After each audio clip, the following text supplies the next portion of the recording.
நீங்கள் சந்தையில் மாதுளை வாங்கும் போது குழப்பமா இருக்கிறீர்களா? வெளியில் நல்லா தெரியும் மாதுளை உள்ளே போனால் சுவையில்லாம இருக்கிறதா? இன்று நான் உங்களுக்கு ஒரு சிம்பிள் ட்ரிக் சொல்ல போறேன். இதை ஃபாலோ பண்ணினா நீங்கள் எப்போதும் இனிப்பான மாதுளை தான் முதல்ல ஒரு முக்கியமான விஷயம் புரிஞ்சுக்கோங்க. பல பேர் செய்யும் பெரிய தவறு என்னன்னா வலது நோக்கி காட்டும் விரல் நிறம் மட்டும் பார்த்து வாங்குறது பெருக்கல் குறி. ஆனா உண்மையான ரகசியம் வேற தான். டிப் 1. எடை மிகவும் முக்கியம். எப்போதும் கனமான மாதுளை தேர்வு செய்யுங்கள். கனமா இருந்தா அதுல ஜூஸும் விதைகளும் நிறைய இருக்கும். வலது நோக்கி காட்டும் விரல் நினைவில் வைங்க.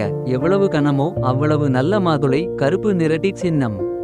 டிப் 2. நிறம் நல்ல மாதுளை டார்க் ரெட் அல்லது மரூன் கலரில் இருக்கும். மிக லைட்டா இருந்தா அது காய்ச்சாதது. டிப் 3. தோல் மாதுளை தோல் சற்று கடினமாக இருக்கணும். மென்மையாக இருந்தா வாங்காதீங்க. சிறிய கிராக்ஸ் இருந்தா அது ரொம்ப இனிப்பா இருக்கும். டிப் 4. வடிவம் சிறிது ஃபிளாட்டன் ஆன மாதுளை நல்லது. அதுல விதைகள் நல்லா நிரம்பி இருக்கும். டிப் 5. சவுண்ட் டெஸ்ட் லேசா தட்டி பாருங்க. கட்டியான சத்தம் வந்தா நல்லது. காலியான சத்தம் வந்தா உள்ளே சரியில்லை. மேலே இருக்கும் ஃப்ளாவா மாதிரி பகுதி ட்ரை ஆக இருந்தா அது பழுத்தது. கிரீன் ஆக இருந்தா இன்னும் காய்ச்சல. அடுத்த தடவை சந்தைக்கு போறப்போ இந்த ஒரு விஷயம் மட்டும் நினைவில் வைங்க. கனமான கூட்டல் கடினமான கூட்டல் டார்க் ரெட் சமன் சரியான மாதுளை. இந்த வீடியோ உங்களுக்கு பிடிச்சு